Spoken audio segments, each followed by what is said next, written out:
C'est parti. Vous m'entendez bien? Et moyen? Oui, ça vient. Très bien. Alors commençons. Bonjour à tous. Merci pour votre participation. On va évoquer, Jacques et moi, pendant une demi-heure, un sujet qui nous tient à cœur, qui est l'organisation autour de la donnée pour tirer parti d'une démarche de Smart City ou de Smart Territoire ou de territoire intelligent. Peut-être un petit tour de présentation. Jacques, je te laisse te présenter. Bonjour à toutes et tous, donc Jacques Pouvreau, DSI de la ville d'Angers, d'Angers Métropole, la communauté urbaine. Et Thomas Emeraud, manager secteur public au sein du bureau nantais de Wavestone. Donc le sujet, quelle organisation autour de la donnée pour tirer parti d'une démarche de Smart City? Il y a différentes manières de faire la Smart City, différentes manières de fabriquer la ville de demain. On parle souvent de différents marqueurs de Smart City en fonction de si la coloration que les élus et les collectivités donnent à leur ville relève plutôt d'une teinte qui concerne par exemple la mobilité ou qui concerne la transition énergétique et le développement durable ou bien qui concerne la sécurité urbaine, etc. Et donc il y a des collectivités qui ont pu donner à leur projet de Smart City une teinte particulière qu'on appelle marqueur. Il y a également différents modèles ou mode de faire, comme on dit, de la Smart City et de la ville intelligente, en fonction du dosage qu'on applique en termes de concertation citoyenne, en termes d'appel à projet, d'appel à manifestation d'intérêt, en termes de soutien d'initiative, en termes de mise en place d'outils qui vont permettre d'accélérer la Smart City, en termes de modalités d'association des acteurs du territoire. Bref, il y a plein de manières de faire la Smart City, c'est d'ailleurs quelque chose de passionnant. Et il y a un dénominateur commun, et là je pense que vous me voyez venir vis-à-vis de la thématique du salon, qui est la data et le fait de s'appuyer sur le potentiel de la donnée pour construire des services numériques au bénéfice de l'ensemble du territoire. Parfois, on a pu lire, j'imagine que c'est votre cas, que les données étaient le carburant de la ville de demain. Moi je trouve que l'image est plutôt bonne, parce qu'au même titre qu'un carburant qui doit subir une succession d'étapes pour être utilisé dans un véhicule, de l'extraction jusqu'à la distribution en passant par le raffinage, on va être un peu sur la même logique vis-à-vis des données, où on va avoir un patrimoine de données qu'il va falloir élever en termes de qualité, en termes de variété, en termes de diversité. Et ça va bien être tout l'objectif de la mise en place d'une organisation autour de la donnée, dans le cadre d'un projet de Smart Territoire. Et donc c'est bien le cœur de ce sujet qu'on souhaite aborder, Jacques et moi, lors de cette courte présentation. Et on va pouvoir profiter, autour de cette présentation, de petits éclairages du projet Angevin, que j'ai la chance de travailler avec Jacques depuis quelques mois, et que je vais laisser Jacques un petit peu expliquer pour donner le contexte de ce projet Angevin. Alors peut-être avant effectivement de dire quelques mots de ce projet, donc avancé depuis quelques mois au sein de la collectivité, un petit rappel, bien que nous sommes ici en terre voisine, hein, des terres angevines, mais un petit rappel effectivement sur on va dire ce territoire, donc un bassin de vie de 300 000 habitants environ, hein, donc répartis sur 29 communes, dont la ville-centre Angers. Un territoire en fait qui a, on va dire, une histoire, un passé, alors sans être passéiste, hein, mais un territoire et un passé que l'on a eu cœur effectivement d'intégrer au cœur du projet dont on va un petit peu parler pour illustrer le sujet. Un passé donc avec des filières effectivement d'excellence en matière d'électronique, notamment des acteurs importants, voilà, qui ont œuvré sur le territoire, mais aussi une transformation qui s'est opérée au fur et à mesure avec voilà, des nouveaux entrants, des nouvelles, on va dire une nouvelle dynamique, des outils, la cité de l'objet connecté, la labellisation French Tech avec effectivement tout l'écosystème qui va avec, et puis des filières d'excellence qui ne sont pas que dans le numérique. Il y a le végétal, il y a évidemment aussi le tourisme qui prend une part importante, et un environnement environnement aussi étudiant important en lien, notamment, pas que, mais en lien aussi avec les sujets qui nous intéressent aujourd'hui. Et puis enfin, évidemment, je ne manquerai pas de parler de la douceur angevine. Hein. Donc c'est vrai que c'est un territoire aussi qui est reconnu pour, je dirais, le bien vivre qui est ressenti et souvent récompensé effectivement dans la presse ou ailleurs. Donc c'est tous ces aspects qu'on a souhaité prendre en considération, mais évidemment en se projetant et en amenant une impulsion nouvelle. Donc ça a été la volonté du maire-président Christophe Béchu, hein, que de s'engager, on va dire, dans un projet ambitieux et de passer d'une logique, entre guillemets, quelque part d'expérimentation qu'on pouvait avoir en fait, hein, sur ces sujets alors de l'objet connecté, de l'utilisation du digital, effectivement mis au service des politiques publiques et de la gestion de l'espace public. Passer donc d'une logique d'expérimentation, bon, il faut le reconnaître, qui était encore relativement en silo, à un projet plus ambitieux, plus transversal, amenant justement à désiloter un petit peu toutes les approches, toutes les pratiques de la collectivité, et, on va y revenir, amenant aussi demain des usages pour l'habitant, pour l'Angevin. Donc, ce projet, en fait, il s'agit effectivement d'outiller la collectivité pour lui permettre donc de décliner au fur et à mesure des cas d'usage qui répondront à un certain nombre d'objectifs, notamment les 4 qui sont mentionnés ici. Alors, un élément fort, hein, sur l'économie, on va dire, en termes de consommation de ressources. Je l'ai déjà évoqué, l'idée maîtresse qui est d'amener effectivement des nouveaux usages, des nouveaux services au bénéfice du citoyen et de l'usager angevin. Bien entendu, ça ne peut se faire qu'en travaillant l'optimisation de la performance de l'administration elle-même, hein, en rénovant, je l'ai dit d'ailleurs tout à l'heure, en désilotant, en amenant effectivement une transversalité plus importante dans la gestion de cet espace public, mais aussi sur les autres politiques publiques. Donc ça, c'est le dernier point.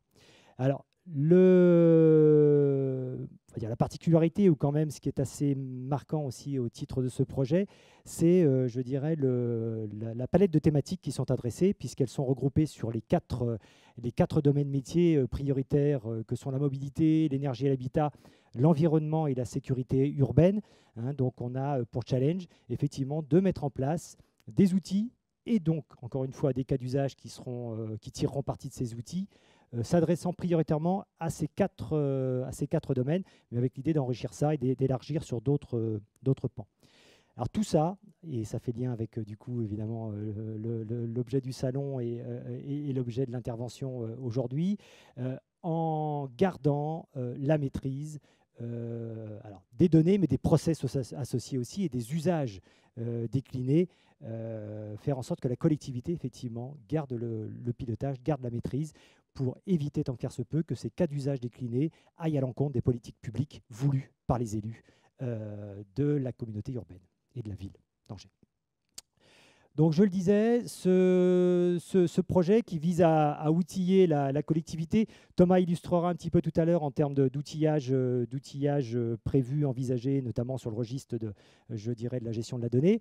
Mais il s'agit effectivement dans un premier temps donc, de construire un socle, donc d'outiller en infrastructure, en plateforme digitale, en outils innovants, pour permettre ensuite, très rapidement, c'est le deuxième volet, de développer des usages. Donc, encore une fois, bénéfice de l'administration. Donc, ça, les premiers viendront avec le socle, hein, donc j'allais dire la première phase, mais aussi, et j'allais dire presque surtout, au bénéfice des Angevins. Alors, pourquoi je dirais dans l'ordre, d'abord mettre en avant cette notion d'outillage et le fait de poser en fait un socle? Eh bien, parce qu'on a considéré qu'il y avait d'une part nécessité pour la collectivité de monter en maturité sur les sujets, notamment les sujets de la donnée dont on parle aujourd'hui, et donc que pour ce faire, il y avait besoin aussi de choses concrètes, et donc de poser des outils, de poser les conditions de pouvoir ensuite en tirer des usages concrets et pas simplement théoriques. Et puis, le deuxième volet, c'est que même si on pose un socle en phase 1, qui va démarrer d'ici quelques temps, les premiers cas d'usage seront quand même déclinés à ce niveau-là. Et puis il y a une troisième phase, alors encore une fois elles sont juxtaposées, hein, mais qui vient en léger décalé, qui est le fait ensuite de pouvoir encourager des initiatives, initiatives d'acteurs publics, des partenaires sur le territoire, privés bien entendu, et voire des initiatives citoyennes, hein, d'usagers, au travers effectivement ce qui va être décliné. Voilà pour un petit peu la démarche qui est la nôtre. Et donc Thomas va nous dire un petit mot de ce qui se cache derrière cette notion de socle territoire intelligent. Merci Jacques. Effectivement, je vais vous parler un petit peu du socle. Donc le socle dont l'ambition est de construire un socle pour être en capacité de développer le territoire intelligent. On va faire un petit peu d'urbanisation. Ce socle territoire intelligent, déjà c'est 3 choses. C'est des outillages SI, des infrastructures urbaines, au premier titre desquelles des candélabres ou des matricolores pour la signalisation, et des premiers usages du territoire intelligent qui vont permettre de construire un effet un peu boule de neige sur les usages et d'aller chercher de nouveaux usages. C'est un socle qu'on a designé autour de 3 plateformes, que je vais vous décrire un tout petit peu, dont l'objectif est de mettre en cohérence l'ensemble du système d'information et des briques applicatives, et d'aller chercher de la transversalité métier, voire de la collaboration, pour améliorer le pilotage de la ville. Ces 3 plateformes, elles sont essentielles, et l'enjeu, comme dans toutes les collectivités, c'est qu'on a plein de bases de données, d'applis sur chacun des champs métiers, et que ces champs métiers sont extrêmement nombreux parce qu'ils représentent toutes les compétences de la collectivité. Donc on se retrouve dans les collectivités avec un ensemble de briques techniques et applicatives qui est juste phénoménal, briques qu'il va falloir mettre en cohérence pour construire demain du service numérique pour les habitants et au bénéfice du territoire. Donc je vais rentrer un petit peu dans le détail de ces plateformes. La première d'entre elles, c'est celle qui va nous intéresser le plus, c'est la plateforme de gestion de la donnée. C'est l'ensemble des outillages de la chaîne de valeur de la donnée, de sa collecte jusqu'à son analyse, en passant par son stockage, son traitement, son exploitation, sa valorisation, la restitution. Et c'est une plateforme qui va être vraiment très importante parce qu'elle va permettre de mettre en cohérence l'ensemble des données existantes sur le territoire, qu'elles soient produites par la collectivité ou ses partenaires, donc notion de données internes, ou qu'elles soient produites par l'écosystème public ou privé sur le territoire angevin, et donc ça fait référence à des données externes. C'est cette plateforme de données qui va apporter une dimension extrêmement importante en termes de transversalité, et sur laquelle je vais revenir. Ensuite, il y a une plateforme d'hypervision qui va être en gros la plateforme qui va permettre de piloter la ville de demain, la Smart City que veut le territoire angevin. Donc ce sont un ensemble d'outillages transverses qui vont permettre d'assurer la surveillance multithématique du territoire. Il ne s'agit pas d'assurer uniquement la surveillance de la signalisation, il s'agit également d'assurer la surveillance de tout ce qui se passe sur la voirie, de comment l'éclairage public s'actionne en fonction de différents événements de la ville. Il s'agit également de regarder ce qui se passe autour des espaces verts, autour des déchets, etc. Et donc cette notion de surveillance multithématique du territoire, c'est ce qui nous fait appeler cette plateforme d'hypervision. Et elle va être vraiment cruciale. Et elle va permettre de couvrir un certain nombre de fonctions, de visualisation cartographique, de jumeaux numériques, qui est la représentation de la ville au format numérique et de tous les événements qui se passent dans la ville, de modélisation du territoire. C'est une plateforme qui va également permettre de gérer des scénarios de fonctionnement et de gestion urbaine, qui va permettre de faire de la simulation territoriale, qui va permettre de déclencher des opérations à distance, de coordonner un ensemble d'opérations à distance, etc., etc. Et in fine, qui va être un formidable outil pour les politiques en tant qu'aide à la décision, parce que justement, c'est grâce à cet outil qu'on va être capable d'éclairer des décisions politiques sur l'adaptation du tracé d'une ligne de bus, par exemple, et on pourrait citer plein d'exemples.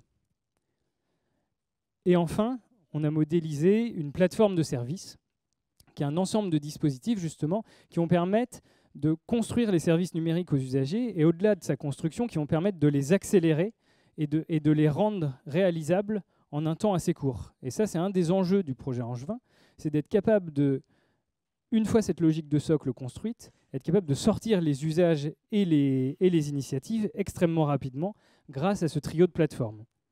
Donc les objectifs couverts par la plateforme de services, c'est effectivement de mettre à disposition des accélérateurs et des outils techniques qui vont permettre de mettre en place les services.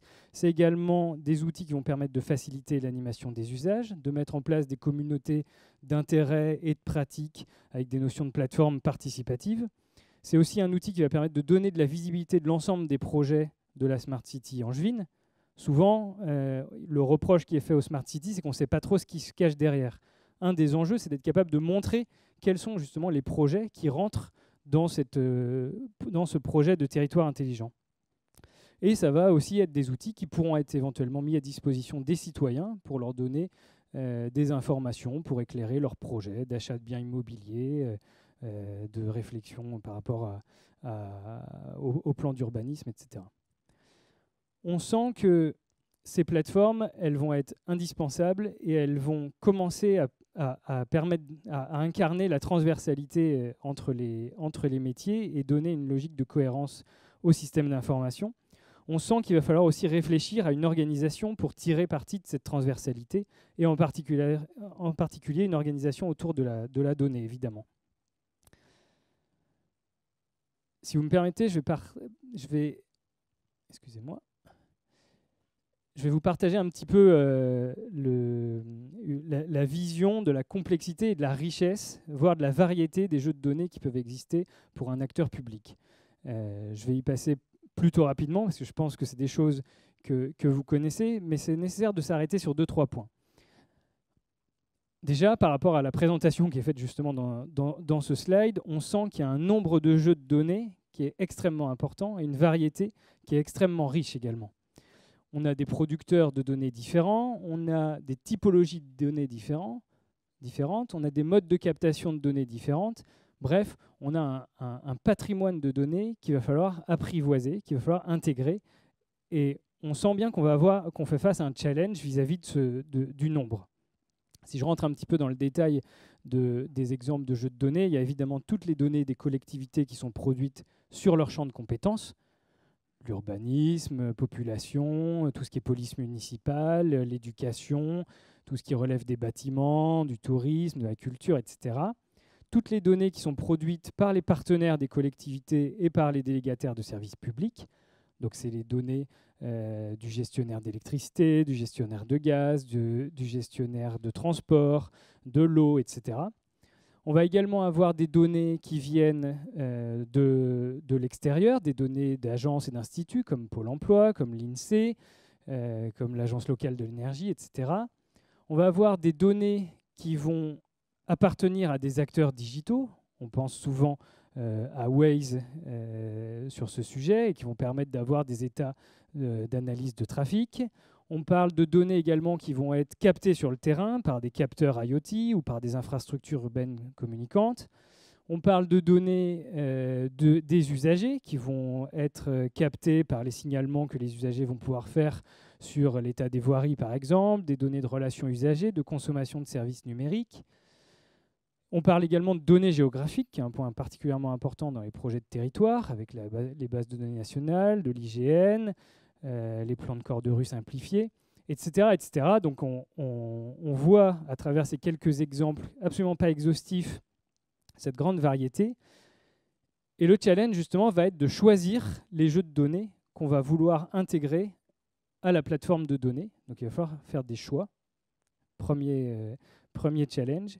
Et il y a un deuxième travail qu'il va falloir faire qui va être d'être capable de construire une dynamique d'intégration de nouveaux jeux de données dans la plateforme de données territoriale qui soit extrêmement rapide pour avoir un time to market rapide et une création de services numériques rapide. Ça soulève évidemment le sujet de la gouvernance des données à l'échelle de l'ensemble du territoire.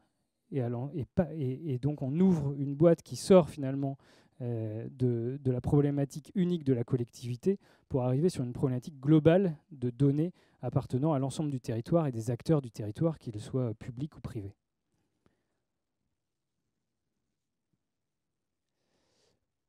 Pour dompter cette richesse, il va falloir imaginer une organisation spécifique autour de cette donnée, pour la dompter et puis pour tirer parti justement de la démarche de Smart City et des plateformes de données territoriales.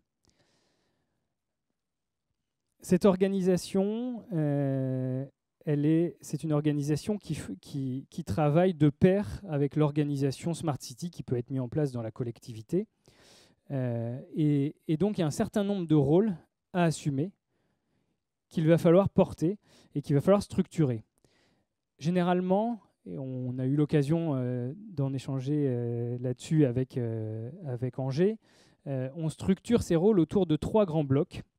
Un bloc qui s'appelle le bureau du management de la donnée, qui est en charge de définir la stratégie autour de la donnée et d'en identifier le potentiel. Un bloc autour du système d'information, qui est en charge de construire les principes et les applications techniques et d'en faire le suivi. Et enfin, un 3e bloc métier, où là, les métiers vont être les manipulateurs des données. Ils vont être en charge des processus de contrôle de la donnée, de leur mise en qualité, et in fine, d'en dégager de la valeur pour leur propre activité. Ce que je vous propose, c'est de rentrer un petit peu dans le détail de chacun de ces rôles. Je le ferai relativement brièvement, mais je pense que c'est assez important pour voir la richesse des rôles et des responsabilités qui vont devoir être mises en place dans une collectivité. Sur le bureau de management de la donnée, il y a 4 grands rôles. Il y a un rôle de sponsor, qui est un rôle qui va valider la stratégie de gestion de données, qui va être le contact privilégié avec les métiers et qui va mettre à disposition les moyens et relayer au Chief Data Officer ces moyens et le soutenir dans ses actions. Donc c'est un rôle évidemment qui relève d'une direction générale ou d'une direction générale adjointe. C'est extrêmement important que ce sujet de la donnée soit porté à ce niveau si on veut en faire réellement une démarche globale de collectivité. Ensuite, il y a le directeur des données, ou Chief Data Officer, qui lui va décliner la stratégie de la donnée à l'ensemble de l'entreprise. Il va donc s'assurer de la cohérence en matière de gouvernance des données, il va faire le lien avec les directions et le système d'information, il va déterminer les politiques et les processus à mettre en œuvre, et il va optimiser la gestion du patrimoine de données de manière à ce qu'on puisse en dégager le maximum de valeur. Enfin, on va avoir le DPO, ou Data Protection Officer, ou responsable de la protection des données, qui va s'engager, lui, sur le bon usage des données conformément à la législation, et notamment conformément au règlement général à la protection des données. Et enfin, le chercheur en données, ou Data Scientist, qui, lui, va avoir un rôle crucial en fait, dans cette organisation, puisqu'en fait, il est en charge de la valorisation des données et du patrimoine de données mis à sa disposition. Et il va expérimenter, il va contribuer à l'identification de nouveaux cas d'usage. Et c'est un rôle qui est particulièrement important à installer dans le cadre d'une Smart City, parce qu'en fait, si on veut être capable de dégager des idées de services numériques pertinentes pour les acteurs du territoire, il faut qu'on soit en capacité d'imaginer ces usages et d'explorer tout le potentiel que les données du territoire peuvent représenter.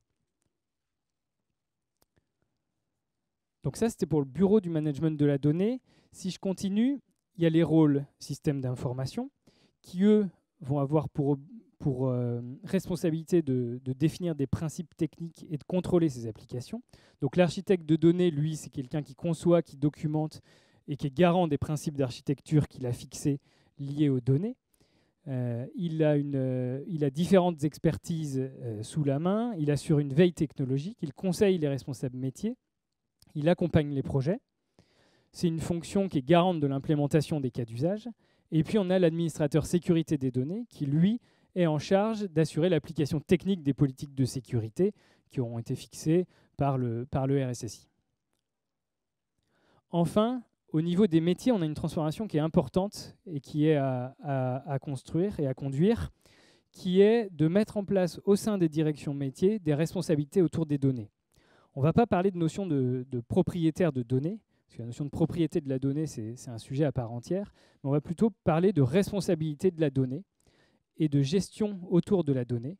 Donc on va définir un binôme qui va être particulièrement important de responsable des données, qui va être responsable de l'intégrité, de la qualité, de la sensibilité. Il va définir les processus, la bonne conformité avec les règles. Il va piloter ces processus. Il va fixer des objectifs. Et le gestionnaire des données, qui lui va être plus dans une logique de maintien de référentiels selon le niveau de qualité et en application des principes qui auront été fixés par le responsable des données. Il y a un troisième rôle d'analyste métier qui, lui, a pour objectif de construire de la valeur pour son propre métier à partir des données. Et si les réflexes sont peut-être de construire de la donnée pour son champ de compétences en propre, il va y avoir l'objectif pour l'analyste de métier de s'ouvrir aux autres champs de compétences pour regarder ce qui pourrait faire de la valeur pour son propre métier grâce à l'exploitation des données. Si je fais une petite synthèse de tout ça, on peut citer, je pense, 6 actions clés pour réellement tirer parti d'une démarche de Smart City et pour répondre à la question qu'on s'est nous-mêmes posée en introduction. La première action, c'est d'impliquer et d'acculturer les métiers. Par exemple, au sein d'Angéloire Métropole, il y a des groupes de travail organisés par thématique avec des animateurs par thématique. C'est absolument indispensable d'avoir une conduite du changement appropriée auprès des métiers pour qu'ils puissent monter en maturité sur ces sujets. La deuxième action, c'est de développer côté DSI une posture de facilitateur et de garant du cadre technique. Je pense que le rôle de facilitateur est particulièrement important. La DSI va vraiment avoir pour objectif de rendre plus facile l'implémentation de nouveaux cas d'usage par l'intégration de nouveaux jeux de données. La troisième action clé, ça va être de disposer d'une expertise forte sur les sujets géographiques et SI géographiques et d'intégrer au cœur des réflexions territoires intelligents ces sujets et ces expertises du SI géographique. La quatrième action, ça va être de mettre en place des processus clés autour de la donnée et notamment les premiers processus les plus simples. Et je pense notamment à l'exposition en open data qui peut être certainement industrialisée, où je pense également à la mise en place d'un bureau de gestion des demandes autour de la donnée pour centraliser l'ensemble des demandes qui sont faites par en interne dans la collectivité ou par les partenaires de la collectivité. La cinquième action, ce que j'évoquais tout à l'heure, c'est d'installer la compétence en chercheur de données pour réellement trouver des cas d'usage pertinents qui peuvent demain être à l'origine de création de nouveaux services numériques ou d'efficacité pour la collectivité. Et la sixième action, c'est de développer une posture relativement forte d'ouverture autour des données pour sortir finalement d'une logique intellectuelle de travail autour des données de la collectivité, mais pour aller au-delà, pour aller chercher aussi une compréhension des autres types de données qui sont développées sur le territoire en faisant fi des frontières.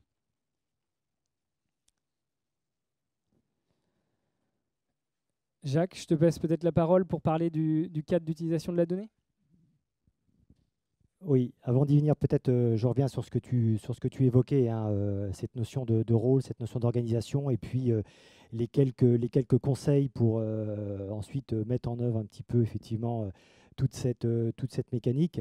Pour dire qu'effectivement sur Angers, c'est ce qu'a évoqué Thomas, on est dans ce travail qui se poursuit, qui a été amorcé il y a quelque temps suite à une prise de conscience, on va dire progressive, hein, de la nécessité de s'organiser autour de cette question.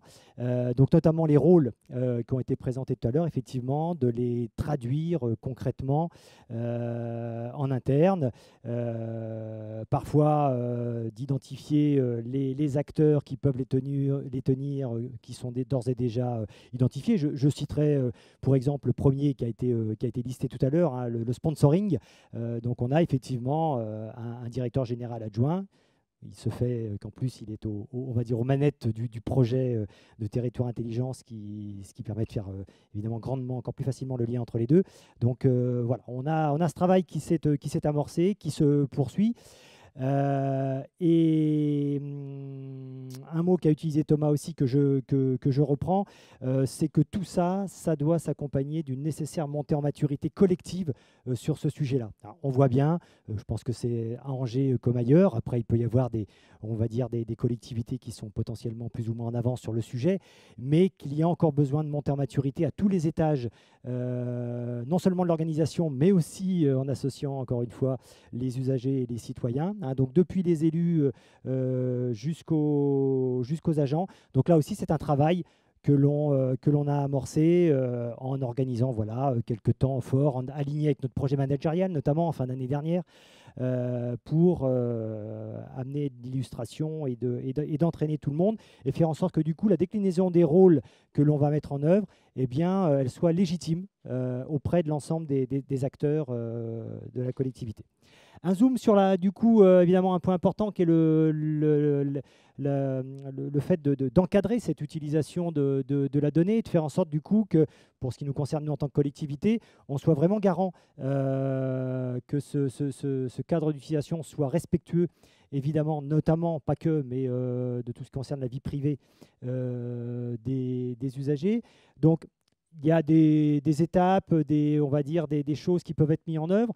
Donc effectivement, cette notion de définition d'une charte d'utilisation. Alors, on a l'exemple local nantais, je ne sais pas s'il y a des collègues de Nantes Métropole dans la salle, mais qui en est une bonne illustration. Effectivement, production d'une charte permettant de donner des cadres, quelques éléments cadrant cette utilisation de la donnée sur le territoire, quelque part pour aussi rassurer, encore une fois, les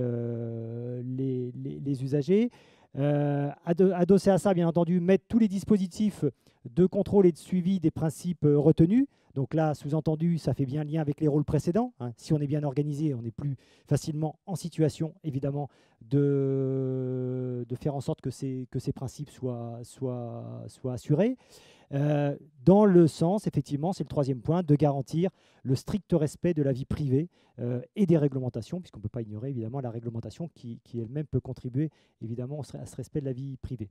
Et puis enfin, un dernier volet, sur Angers, on y est tout particulièrement sensible, on n'est pas les seuls bien entendu, c'est le nécessaire renforcement aussi du niveau de sécurité du système d'information au sens large. On voit bien que le système d'information, on va dire quelque part un peu classique, s'élargit au travers effectivement ces sources de données qu'on va aller capter, ces nouveaux générateurs de données que sont tous les capteurs qu'on va positionner, notamment nous dans le cadre du projet qui nous concerne.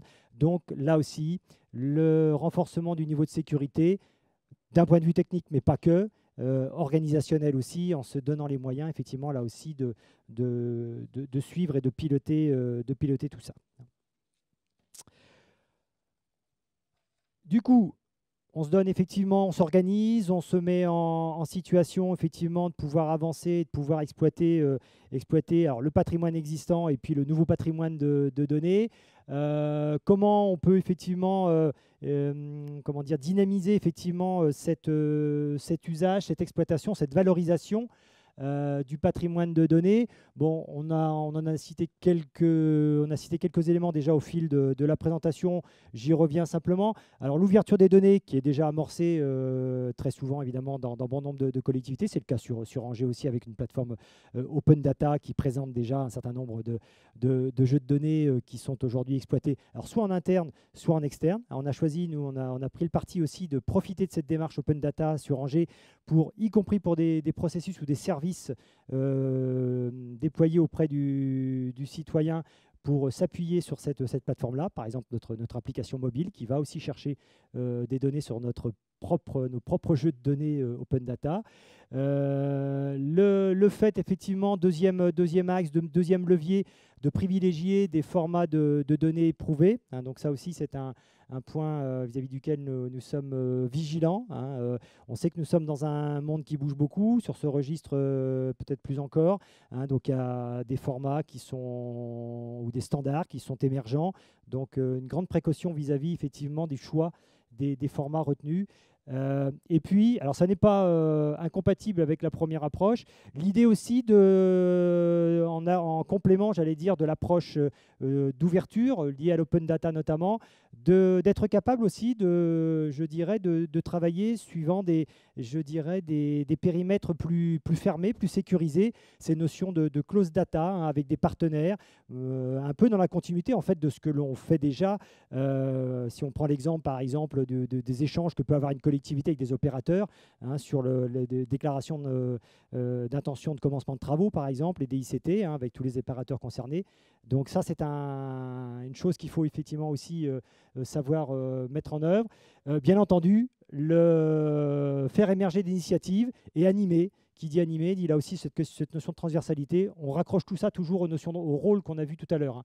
Et puis, bien entendu, ce qui est nouveau, en tout cas pour nous, c'est le fait d'aller au-delà de notre système d'information historique, chercher et nous appuyer sur des données externes. Donc voilà quelques éléments. Merci, je vais conclure rapidement parce que j'ai cru comprendre que c'était l'heure.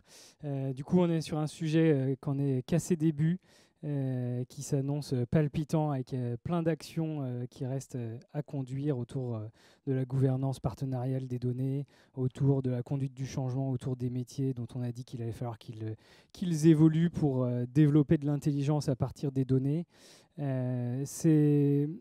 Les collectivités connaissent en fait le challenge globalement et l'opportunité qui s'offre à elles.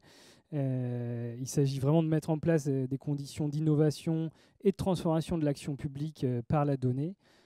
Le challenge est de taille, mais ça s'annonce passionnant. Donc vivement les années qui sont devant nous pour voir ce que nous réserve ce sujet. Voilà, on en a terminé. Il va falloir qu'on libère la salle. Par contre, on est disponible, Jacques ou moi, pour échanger avec vous, répondre à vos éventuelles questions. Et il y a un espace au premier qu'on pourra utiliser si vous le souhaitez, qui doit s'appeler l'espace networking, si vous souhaitez échanger autour de ces sujets. Merci encore à vous pour votre participation.